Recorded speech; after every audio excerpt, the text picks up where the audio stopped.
जय श्री कृष्ण। नमो नमः। नमस्कार मित्रों और प्यारे विद्यार्थियों, आप सभी का आपके अपने अध्ययन चैनल स्टडी विद धर्म शो में हार्दिक स्वागत है।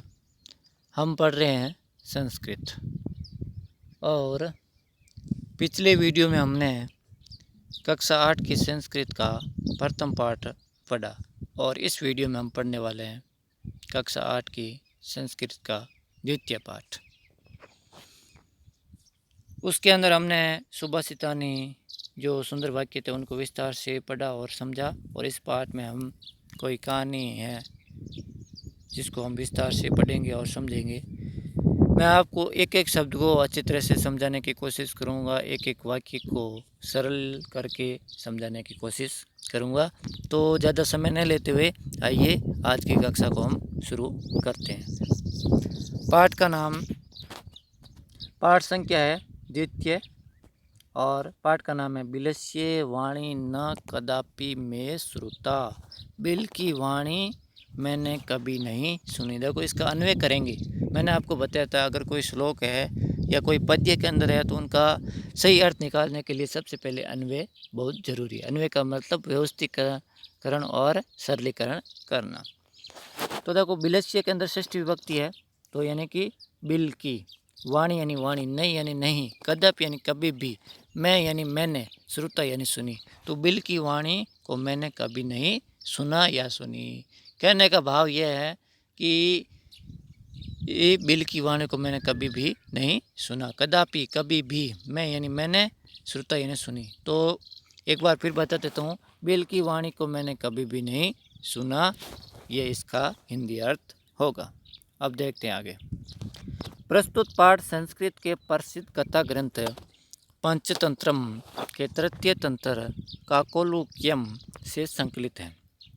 पंचतंत्र बहुत बड़ा ग्रंथ है, विष्णु शर्मा द्वारा रचित है। पंचतंत्र के मूल लेखक विष्णु शर्मा है।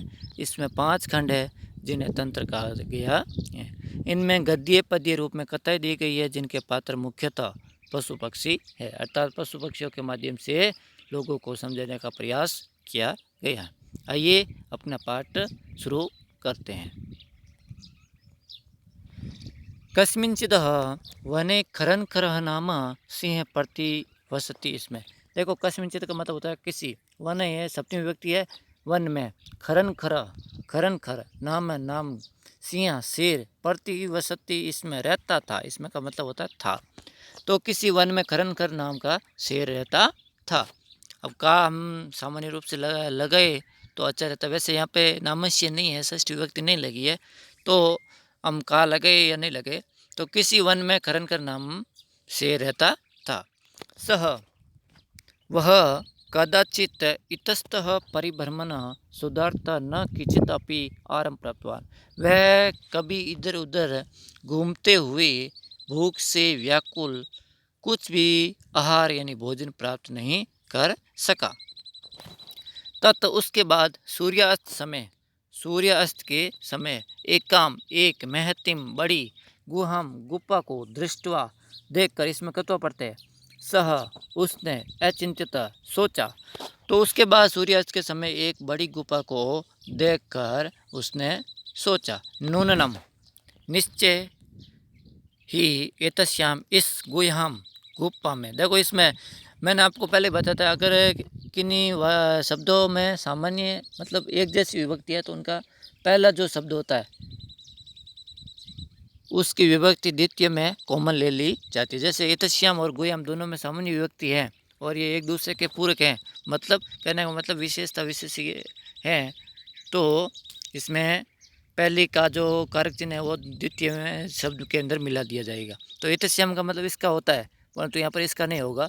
इस एतस्याम मतलब इसमें होता है, इस, और तो इसमें गुफा में ऐसा नहीं होगा। इस गुफा में रात्रो रात्रि में, इसमें देखो सप्तमी विभक्ति है, रात्रि में कोपी देखो यहाँ पे जो ये है ना, ये अउग्र है जिसका अर्थ होता है अउग्र चिन्ह बोलते इसे। तो कोडपी नहीं बोलेंगे, इसे कोअपी बोलेंगे। तो रात्रो रात्रि में कोपी कोई भी जीव आगच्छति आता है। अतः इसलिए अत्र एव यहाँ ही निगूढ़ो भूतवा छिपकर, निगूढ़ो भूतवा का मतलब क्या हो जाएगा, छिपकर, तिष्ठामि यानी बैठ जाता हूँ, और इति का अर्थ कुछ भी नहीं होता। तो वापस देख लेते हैं। किसी वन में खरनकर नाम शेर रहता था, नाम का शेर रहता था। वह कदाचित कभी इधर उधर, इतस्त एक अवयव शब्द है, इधर उधर परिभ्रमण घूमता हुआ सुधार्थ भूख से व्याकुल न नहीं किंचित अपि कुछ भी, अपि मतलब यहाँ पर अपि भी शब्द देखो, किंचित का मतलब कुछ, अपि का मतलब भी, कुछ भी आहारम भोजन प्राप्तवान प्राप्त न कर सका। देखो नया का अर्थ यहाँ ले लेंगे। तो वह कभी इधर उधर घूमते हुए हे भूख से व्याकुल कुछ भी आहार भोजन प्राप्त या भोजन प्राप्त न कर सका। तत् उसके बाद सूर्यास्त समय, तत् सूर्य मतलब बाद, उसके बाद सूर्यास्त समय एक बड़ी गुफा को, देखो गुफा को दृष्टवा देखकर सह उसने अचित्य सोचा, नूनम निश्चय ही इतश्याम, इस गुह्याम गुफा में रात्रों रात्रि में कोई जीवा जीव आगच्छति आता है, अतः इसलिए अत्र यहाँ ही निगूढ़ो भूतवा छिपकर दिष्टामी बैठता हूँ। अब शब्दों का अर्थ कस्मिंचित मतलब किसी होता है, प्रतिवसति इसमें रहता था, इतस्त इधर उधर परिभ्रमण घूमता हुआ, सुधार्थ भूख से व्याकुल, महतिम गुहाम बड़ी गुफा को दृष्टवा देखकर नूनम निश्चय ही निगूढ़ो भूतवा। अब मैं इन शब्दार्थों को विस्तार से नहीं समझा पाऊंगा क्योंकि समय ज़्यादा लग जाएगा, वैसे ही मैंने विस्तृत रूप में लिखे हैं तो आप देख के समझ आएंगे। अगला पैराग्राफ देखते हैं।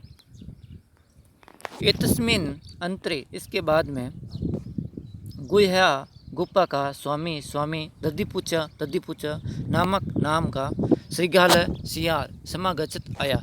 तो इसके बाद में गुप्पा का स्वामी दधिपुच नामक श्रृगाल आया।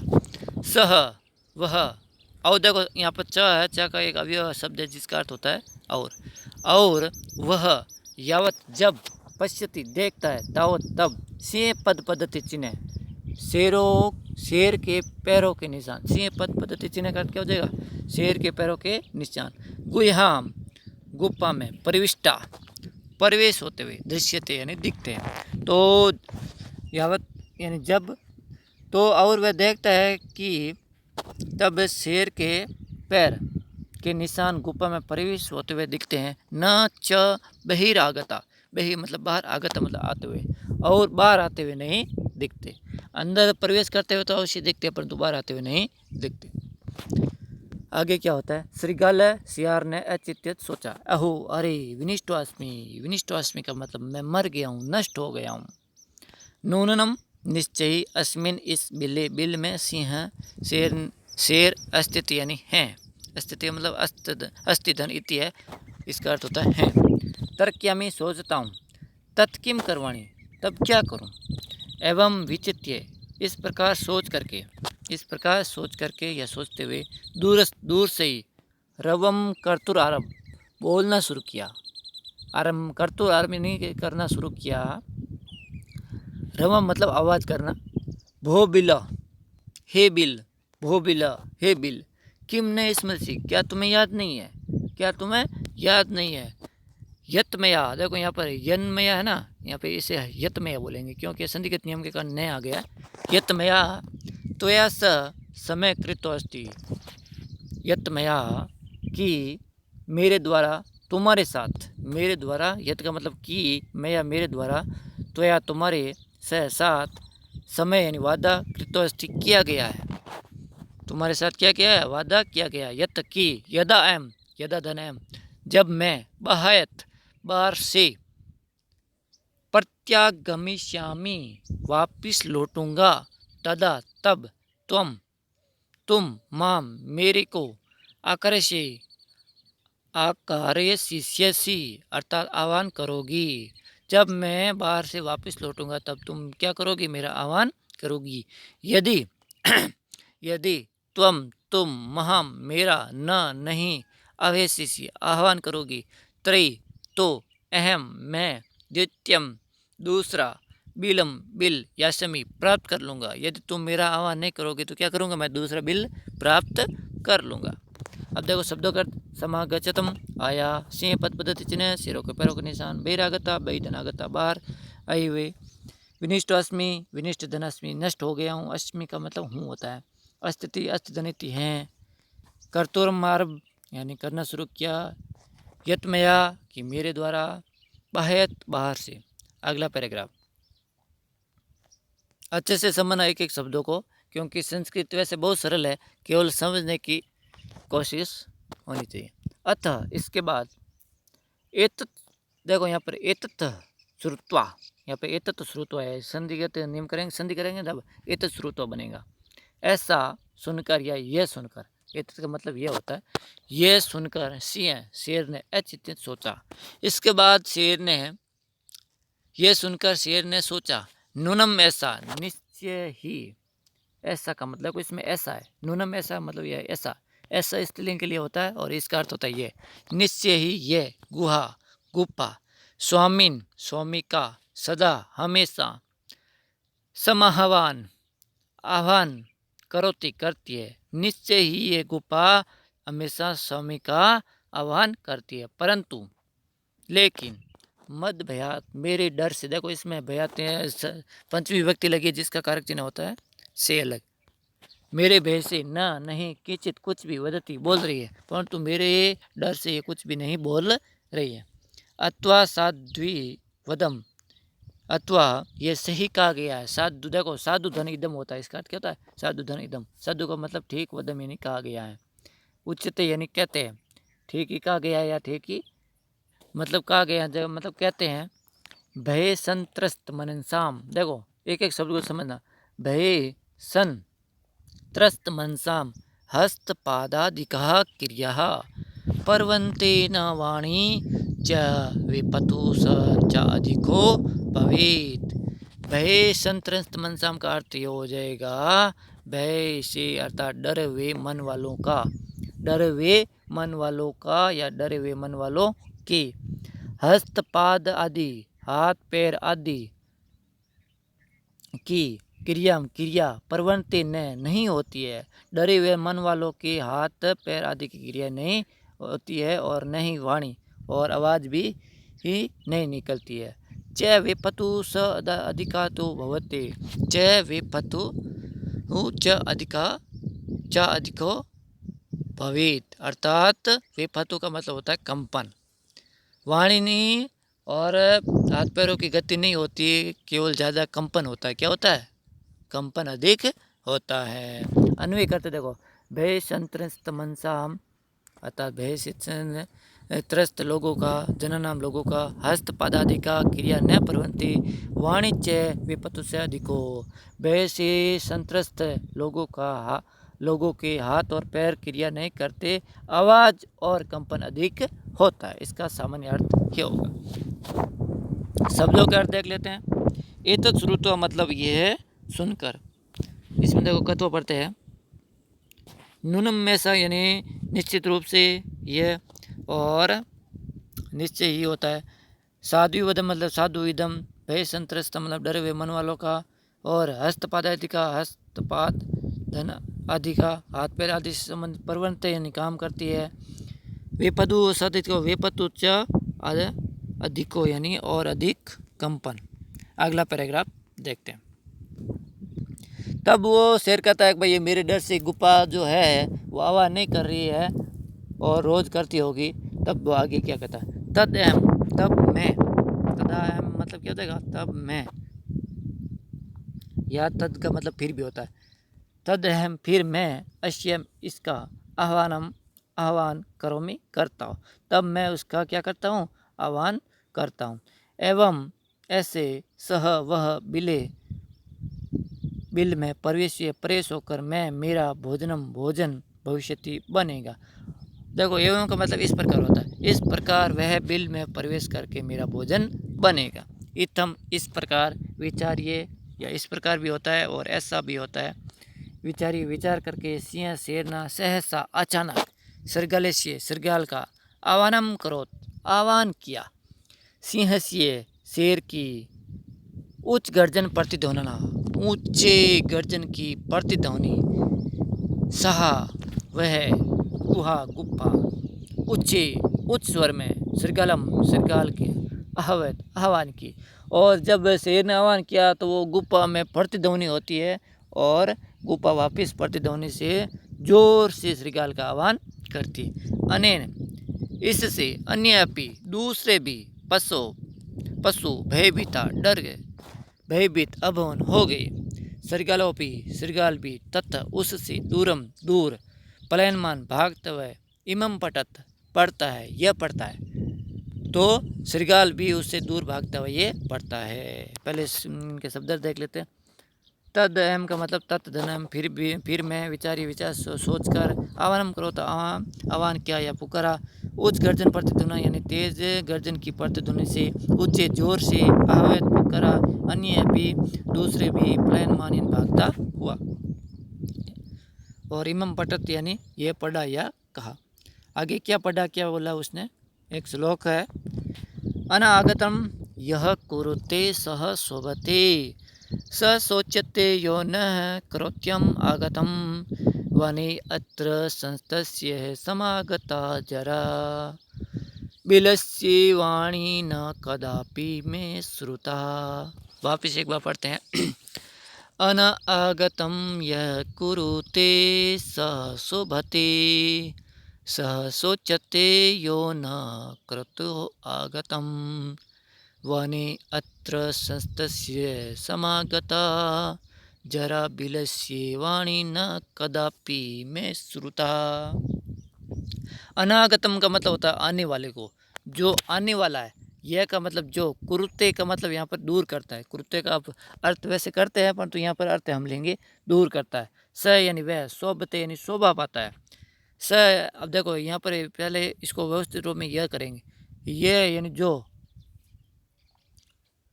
कर्त्योम आगत आने वाले को दूर नहीं करता है। स सोचते वह दुखी होता है। वह क्या होता है, दुखी होता है। वने अत्र, देखो इसमें वने अत्र है तो हम सबसे पहले अत्र लिखेंगे फिर वने लिखेंगे। अत्र वने संस्तस्य समागता जरा बिलसी वाणी न कदापि। अत्रे वने संस्तत्य जरा, इस वन में रहते हुए, संस्तत्य का मतलब रहते हुए का, समागता जरा बूढ़ापा आ गया। इस वन में रहते हुए का क्या आ गया, बूढ़ापा आ गया। फिर भी बिलसीय वाणी ने कदापि मैं सुनता, इस वन में रहते हुए मेरे को क्या आ गया, बूढ़ापा आ गया, परंतु बिल की आवाज़ को मैंने कभी भी नहीं सुना, या बिल की वाणी को मैंने कभी भी नहीं सुना। ऐसा कौन कह रहा है, श्रीगाल कह रहा है। और सबसे पहले कहता है कि भाई जो आने वाले को दूर कर देता है वह शोभा पाता है, और जो आने वाले को दूर नहीं करता वह दुखी होता है। और इस जंगल में रहते हुए को मेरा बूढ़ापा आ गया, परंतु मैंने गुफा को बोलते हुए ये, या बिल को बोलते हुए, या बिल की वाणी को मैंने कभी भी नहीं सुना। शब्द देख लेते हैं। अनागतम आने वाले को सोचते चिंतनीय दुखी होता है। संस्तस्य रहते हुए का जरा बूढ़ापा श्रुता है ना, सुनी या सुना। अब हम करते हैं इनके अभ्यास कार्य। एक एक शब्दों को, एक एक प्रश्नों को अच्छी तरह से समझिएगा। उच्चारणम कुरुत, सबसे पहला है उच्चारण कीजिए। कस्मिंचिद विचिन्त्य साध्वीदम सुधार्थः एतत् श्रुत्वा भयसंत्रस्तमानसां से पदपदते और समहावानम प्रतिध्वनि। अब दूसरा प्रश्न, एक पदेन यानी एक शब्द में उत्तरम, उत्तर लिखत लिखिए। एक शब्द में उत्तर लिखना, एक शब्द में, यहाँ पर इसका एक पदेन का मतलब तृतीय विभक्ति भी लगी हुई है। एक पद द्वारा, एक पद द्वारा या एक पद से उत्तर लिखिए। एक पद से क्या लिखनी है, एक बात ध्यान रखनी है, किसी भी शब्द के अगर बीच में एक ही मात्रा लगी हो तो वो कौन सी विभक्ति होगी है, तृतीया। और किसी भी शब्द की अगर अंत में एक ही मात्रा लगी हो तो वो होती है सप्तमी विभक्ति। इस बात का ध्यान रखना है। तो देखते हैं। सिंहस्य षष्ठी विभक्ति है, शेर का। नाम, नाम किम क्या, तो शेर का नाम क्या था, वह है खरन खरा। खरन खरा, शेर का नाम क्या है, खरन खरा। उत्तर हो जाएगा इसका खरन खरा। और एक पदेन में ही मांगा है। अगर आपको कभी आगे पूर्ण वाक्य में मांग ले तो इसका पूर्ण वाक्य ये हो जाएगा, सिंहस्य नाम है खरन खरा आसित या अस्ति। गुह्या स्वामी क आसित, गुप्पा का स्वामी, स्वामी कह कौन, आसित था। तो गुप्पा का स्वामी कौन था, दधिपुच्छ श्रृगाल। इसका अर्थ देखो, दधिपुच्छ भी लिखा मैंने, और ऐसे भी लिख सकते हैं, दधिपुच्छ नामक श्रृगाल। दधिपुच्छ च नामक श्रीगाल है। तो यहाँ पर एक पद देन में दिया है तो मैंने दधिपुच्छ लिख दिया। अगला है सिंह शेर कस्मिन किस समय में गुहा गुफा के समीप आगत आया। तो शेर किस समय गुफा के समीप आया, तो किस समय आया था, सूर्यास्त समय, सूर्यास्त के समय आता है। फिर है हस्त पाद आदि का क्रिया कैसाम न प्रवंते। हाथ पैर आदि की क्रिया किन के, हाथ पैर आदि की क्रिया किन के नहीं करते हैं, मतलब हाथ पैर आदि की क्रिया किन के नहीं होते हैं, तो किन के द्वारा किन की क्रिया नहीं करती वो हाथ पैर, तो वो होते हैं बेसंत्रस्त मनसाम, डरे हुए मन वालों का, डरे हुए मन वालों के हाथ और पैर काम नहीं करते, क्रिया नहीं करते। कैसाम का मतलब किन के होता है।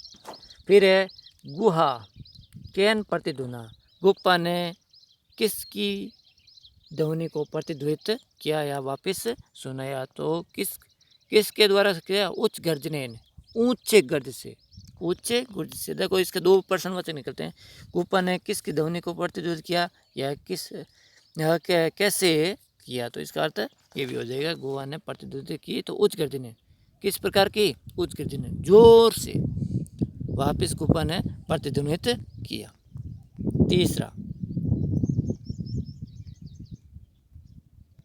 तीसरा प्रश्न है पूर्ण वाक्य उत्तर, पूर्ण वाक्य द्वारा उत्तर दीजिए।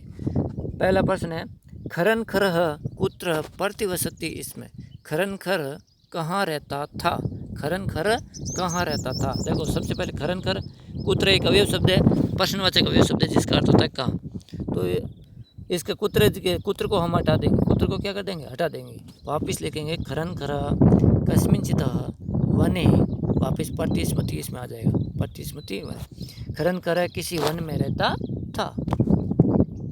अगला है ख महतीम गुहा दृष्टवा सिंह किम अचिंतित, बड़ी गुफा को देखकर शेर ने क्या सोचा, बड़ी गुफा को देखकर, दृष्टवा देखकर, सिंह प्रथम विभक्ति है, शेर ने किम क्या, अचिंतित सोचा, तो क्या सोचा, महतीम गुहाम दृष्टवा, बड़ी गुफा को देखकर सिंह शेर ने अचिंतित सोचा, नूनम निश्चय ही एतस्याम इस गुह्याम गुफा में, रात्रौ रात्रि में, कोपी कोई भी, जीवा जीव, आगचति आता है, अतः इसलिए, अत्रैव यहाँ ही, निगुडो भूतवा छिपकर, तिष्ठामि बैठता हूँ। तो क्या सोचता है, निश्चय ही इस गुफा में रात्रि में कोई जीव आता है और इसलिए मैं यहाँ छिपकर बैठ जाता हूँ। ग श्रीगाल किम अचिंतित, श्रीगाल ने क्या सोचा, श्रीगाल ने क्या सोचा, श्रीगाल अचिंतित, श्रीगाल ने सोचा, अहो अरे, विनिष्टवास्मि मर गया, मैं नष्ट हो गया, नूनम नूनम निश्चय, अस्मिन इस बिल में, सिंह शेर स्थिति है, तर्क्यामी सोचता हूँ, वो क्या कर रहा है, ऐसा सोचता हूँ, निश्चय इस गुफा में कौन है, शेर है, तत्किम करवाणी, तो क्या करूँ या फिर क्या करूँ।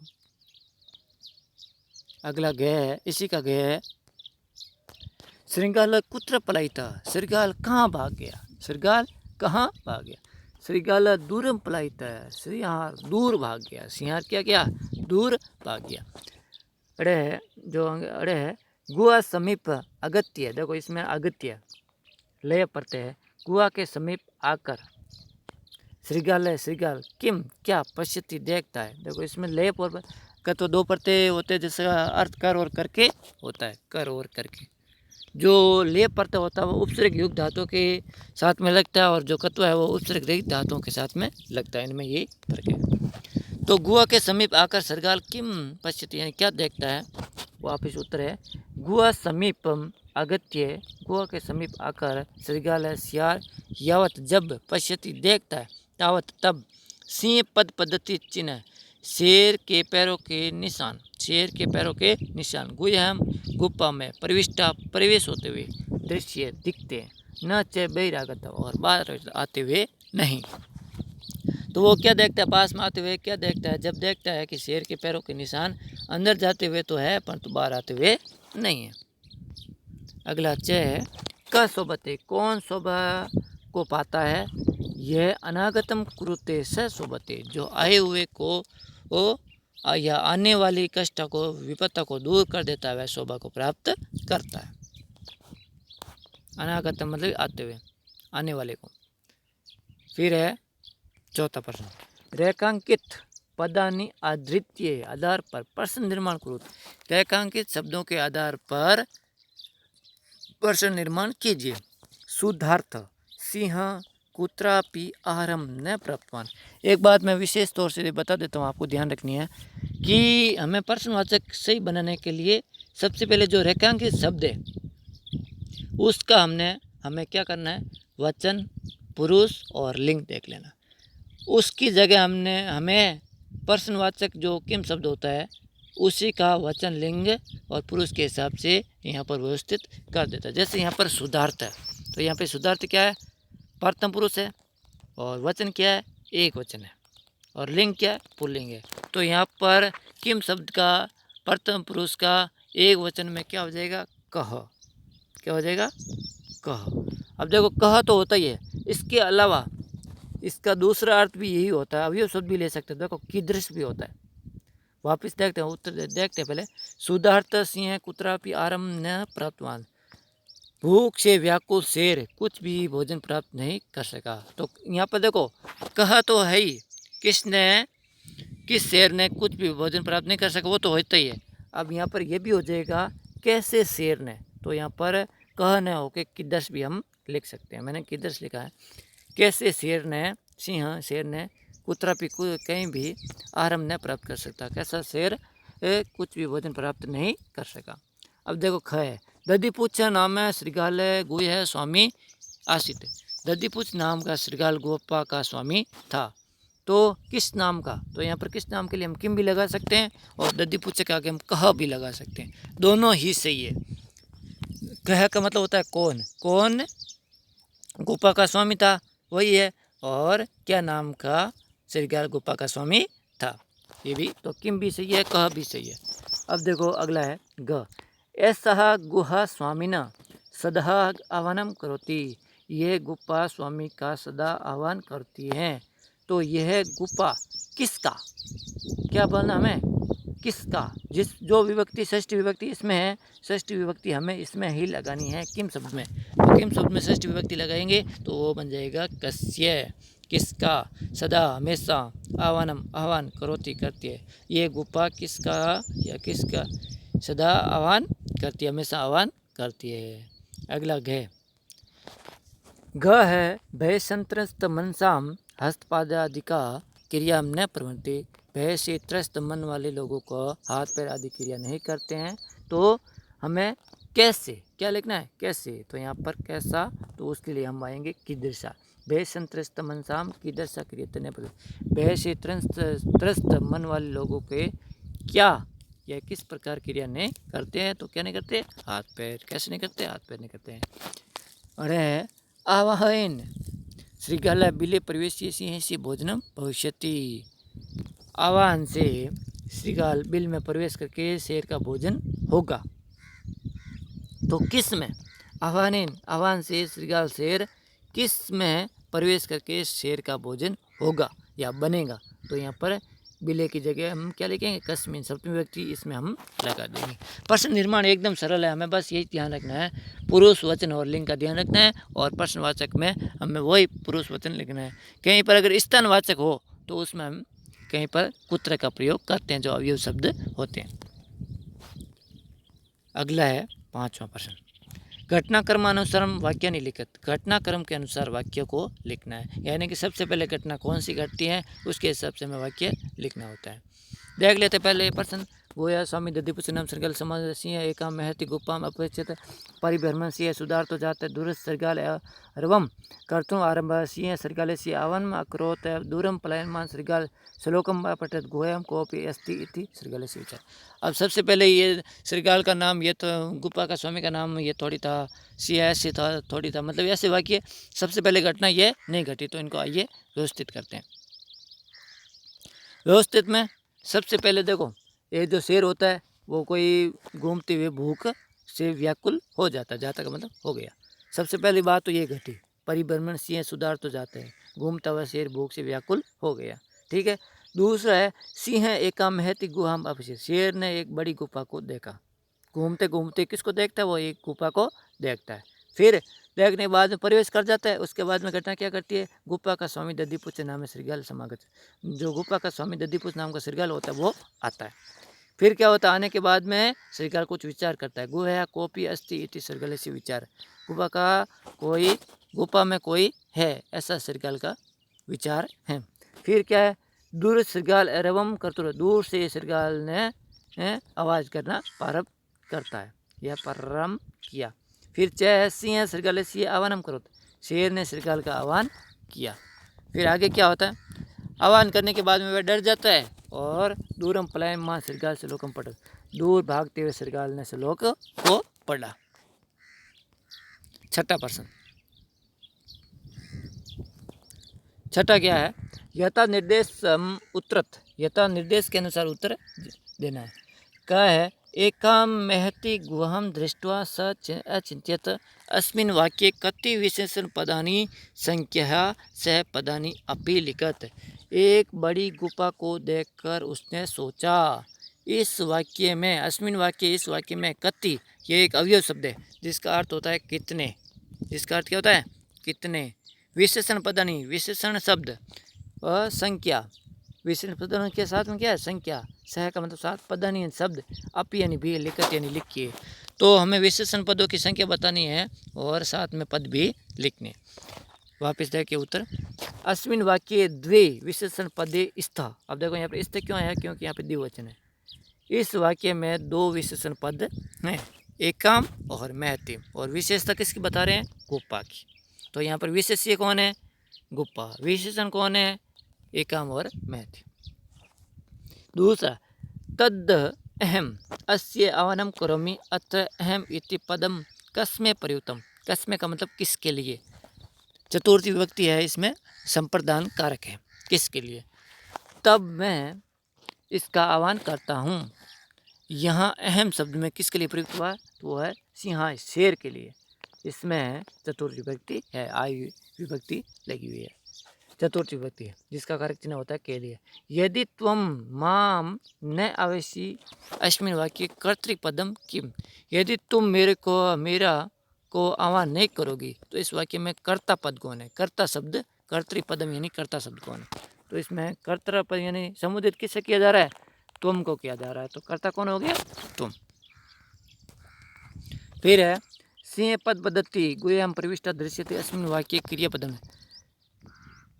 शेर के पैर के निशान गुफा में प्रवेश होते हुए दिखते हैं। तो इस वाक्य के अंदर क्रिया शब्द लिखना है, धातु शब्द। तो सीधा साधा दिख रहा हमें दृश्यते है, तो वो क्या हो जाएगा? उत्तर हो जाएगा दृश्यते। अरे है वनेत्र संस्तस्य समागत्वा जरा अस्मिन् वाक्ये अवयव पदम कित। वन में, यहाँ वन में रहते हुए बुढ़ापा आ गया। इस वाक्य में अवयव पद, अवयव शब्द क्या है? तो अवयव शब्द हमें सामने दिख रहा है, यह है अत्र। सातवां प्रश्न बहुत ही महत्वपूर्ण है। मंजूसात। मंजूसात का मतलब कोष्टक से। मंजूस का मतलब कोष्टक होता है। कोष्टक से अवयव पदानी, अवयव शब्दों को चित्वा चुनकर रिक्त स्थानों का पूरा करो। तो कोष्टक में से शब्दों को चुनकर रिक्त स्थानों को पूरा करो। देखो रिक्त कोष्टक में हमें कौन कौन शब्द है? कश्चन, दूरे, निश्चय, यदा, तदा, यदि, त्रयी, परम, च, सहसा। अब देखो एकस्मिन् वने, एक वन में, यहाँ पे क्या जाएगा? कश्चन कोई, व्याघ्र, जालम, विस्त्रिय। व्याघ्र मतलब शिकारी होता है। किसी वन में है एक शिकारी ने जल बिछाया। दूरे स्थित, दूर से, मतलब किसी वन में किसी जो शिकारी होता है, शिकारी ने क्या किया? विस्त्र मतलब जाल को दूर में स्थित किया। कर्मस आकाशात, आकाश से। सपरिवार कपोत्राद, नीचे आकाश। और लगातार आकाश से परिवार के साथ कबूतर नीचे आता है। यदा जब, कपोता कबूतर, तंडुलान चावलों को, अपश्यन देखता है या देखा। जब कबूतरों ने किसको देखा? चावलों को देखा। तदा तब तेसाम लोभ हो जाते हैं, उनमें लालच आ गया। उनमें क्या आ गया, लालच आ गया, जाति मत आ गया। परम पर, राजा राजा, सहमत सहमत, न हस्ती नहीं था, पर जो उनका राजा था वो सहमत नहीं था। तस्य उसका, युक्ति युक्ति आसित, युक्ति मतलब उपाय, आसित थी। यदि यदि वने वन में, कोपी कोई मनुष्य, मनुष्य नास्ति नहीं है, यदि वन में कोई मनुष्य नहीं है, कुतः कहाँ से, तंडुला नाम, चावल, शंभु शंभु है। यदि वन में, कुतः का मतलब कहाँ से होता है, अवयव शब्द है। यदि वन में कोई मनुष्य नहीं है तो चावल कहाँ से, शंभु। परम पर, राज्य रानी ने, उपदेशम उपदेश, अस्वीकृत्य अस्वीकार करके, कपोता कबूतरों ने, तंडुलान मतलब राज्य मतलब राजा का, यहाँ पर राजा का उपदेश अस्वीकार करके कबूतरों ने, तंडुलान किसको, चावलों को, खादितुम खाना, प्रवृत्ता यानी प्रारंभ हो गई, जाले च निपतिता और जाल में गिर गए, और किस में गिर गए, जाल में गिर गए, च निपतिता गिर गए। अतः इसलिए उक्तम कहा गया, सहसा अचानक, विद्युतितम न क्रियाम, कुछ भी कार्य अचानक नहीं करना चाहिए, उसे धीरे धीरे करना चाहिए। आगे देखते हैं। योग्यता विस्तार भी मैंने दिया साथ में, क्योंकि मेरा मानना है कि पढ़े तो संपूर्ण पढ़े, एक साथ सही ढंग से पढ़े, क्योंकि आधा अधूरा जो होता है हमेशा नुकसानदायक ही होता है। क्योंकि हिंदी में एक क्या होता है, आपने सुनी होगी, अध जल गगरी छलकत जा, यानी कि जो घड़ा होता है वो आधा जल से भरा हुआ होता है तो वो हमेशा छलकता है। योग्यता विस्तार में क्या है, ग्रंथ परिचय। विष्णु शर्मा ने राजा अमर शक्ति के मूर्ख पुत्रों को कुशल राजनीतिज्ञ बनाने के उद्देश्य से कथाओं के संकलन के रूप में पंचतंत्र की रचना की थी। यानी कि एक राजा था अमर शक्ति, जिसके पुत्र थे मूर्ख थे, उनको राजनीति बनाने के लिए उन्होंने पंचतंत्र की रचना की थी। इसमें मित्र भेद, मित्र संप्रति, काकुलोकीय, लब्ध प्रणास तथा अप्रेक्षित कारक, इन 5 खंडों में कुल 70 कथाएँ हैं तथा 900 श्लोक है। श्लोकों में प्राय तर्कपूर्ण नीति श्लोक प्रयुक्त हैं। पंचतंत्र का अनुवाद 4वीं शताब्दी के आसपास ईरान की पहलवी भाषा में हुआ था। इसी के आधार पर विदेशी भाषाओं में इसके अनेक अनुवाद हुए। फिर है काकोलुक्यम, पंचतंत्र का तृतीय तंत्र है। इसका नाम काक और उल्लूक की मुख्य कथा के कारण पड़ा। काकोलुक्य मतलब काक और उल्लू। फिर है व्याकरण में, इसके थोड़े व्याकरण भी बता दें। अवयव, संस्कृत में 2 प्रकार के शब्द है, विकारी जो बदलते हैं, अविकारी जो बदलते नहीं है। विकारी शब्द परिवर्तनशील है। संज्ञा, सर्वनाम, विशेषण तथा क्रिया शब्द विकारी है। जैसे बालक सह शुक्लम गच्छति, वह बालक आ जाता है। अविकारी शब्द अवयव कहलाते हैं, जिनके रूप कभी नहीं बदलते। जैसे अत्र, अधुना, अभी, लिंग, वचन, विभक्ति में जो परिवर्तित नहीं होते वो होते हैं अव्यय शब्द। आगे देखते हैं। अवयव के रूढ़ और यौगिक 2 रूप मिलते हैं। रूढ़ अवयव के खंड नहीं होते, जैसे च, अपि, वा, तू, खलु, न इत्यादि। यौगिक अवयव के खंड होते हैं, जैसे ये कृत, तद्धित या समास के रूप में होते हैं। कृत से बने अवयव में गत्वा, गंतुम आदि, यानी कि एक अवयव तो जो सामान्य होते हैं जिनके रूप नहीं बनते, एक जो होते हैं जो कृत जो मतलब है प्रत्यय होते हैं, प्रत्ययों के द्वारा बनते हैं। तद्धित से बने अव्यय हैं सर्वथा, एकदा, तत्र, इतम, कथम इत्यादि। समास के रूप में अव्यय हैं प्रतिदिनम, यथाशक्ति इत्यादि। प्रस्तुत पाठ में कदाचित, इतस्त, न दृष्ट्वा, इतदंतत है, नूनम, अपि, त्रयी, अत्र एव, भूत्वा इति च बहि अहो, एवं विचिन्त्य, सह, तदा, यदि, अथ, श्रुत्वा, सदा, परंतु, परिवेश्य, सहसा, कदापि, ये अव्यय हैं। इनके अर्थ भी बता देता हूँ। कभी, कदाचित कभी, इतस इधर उधर, न नहीं, दृष्टवा देकर, नूनम निश्चय, अपि भी, त्रयी तो, अत्र यहाँ, एव ही, भूतवा होकर, इति ऐसा, च और बही बार, अहो अरे, एवं इस प्रकार, विचिन्त्य विचार करके, साथ, तदा तब, यदि यदि, अत इस प्रकार, श्रुत्वा सुनकर, सदा हमेशा, परंतु परंतु, और प्रवेश करके, सहसा अचानक, कदापि कभी भी। अब मैंने इनके अलावा भी कुछ आपको विशेष तौर से शब्द मैंने हस्तलिखित और भी बने हैं ताकि आपके समझ में आ सके। जैसे पाठ में आए धातु रूप, मैं इनको विस्तार से नहीं बता पाऊंगा, आप स्क्रीनशॉट लेके या वीडियो रोक के आप देख सकते हैं। यानी कि पाठ के अंदर ये धातुएं आई है, ये देखिए, धीरे धीरे ले लेता हूँ मैं, आप स्क्रीनशॉट ले सकते हैं। फिर देखिए पाठ में आए शब्द रूप, इनका भी मैंने एक संग्रह बनाया। देखो शब्द रूप में क्या है, मैंने इनको विस्तार से, जैसे वन है तो इसमें कौन सी व्यक्ति लगी है, सप्तमी, इसमें वचन कौन सा है, एक वचन। इनको मैंने विस्तार से समझाया है। अभी मैं विस्तार से पढ़ नहीं सकता, आपको पढ़ा नहीं सकता, समझा नहीं सकता, क्योंकि समय काफ़ी हो गया है और वीडियो बहुत लंबा हो जाएगा। इसलिए आप इनको स्क्रीनशॉट लेके या वीडियो को रोक के आप आराम से पढ़ सकते हैं। पाठ में आए हुए पढ़ते हैं। देखो पाठ में आए हुए संधि शब्द, मैंने सबका अच्छी तरह से संकलन किया है। पाठ में आए हुए अव्यय शब्द,